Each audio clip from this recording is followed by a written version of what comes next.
İmam Sadiq əleyhissalamdan gözəl hədis var. Hibbu lin-nas ma tuhibbuna li anfusikum.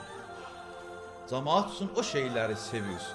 Xalq üçün o şeyləri istəyirsiniz, sevirsiniz ki, özünüz üçün istəyəsiniz. Ahibbu lin-nas ma tuhibbuna li anfusikum. O şeylər ki, özün üçün bəyənirsən, arzulayırsan, diləyirsən, xalq üçün də, qohum-əqraba üçün də, qonşuların üçün də onu istə. İstəyirsən övladların xoşbəxt olsun, savadlı olsun, təqvalı olsun, xalqın övladları üçün də istə. Və xalqın övladı narkotikaya qurşananda sevinmir. Birinin övladı boşananda sevinmir.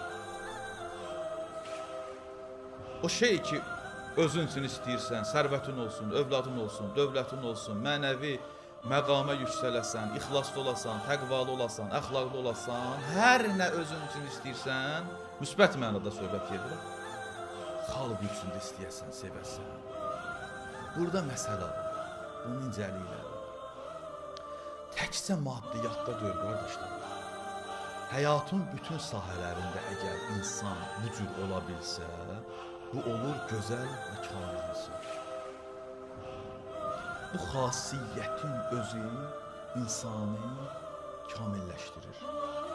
İnsan mənən o qədər təmiz olur ki, mənən. Ruhu o qədər paçlanır ki, ruhda artıq həsadətdir, tamahdır, mənəmçilikdir, özünə məxsus olmaq bu hissləri aradan qaldırır, əksinə bəxşiş eləmək, bəyənmək, hədiyyə etmək, səxavət, sevgi, məhəbbət, lütf, mərhəmətlə doldurur bu pis xasiyyətlərin yerini. Və bu xasiyyət, bu hal insanı kəmalata aparır.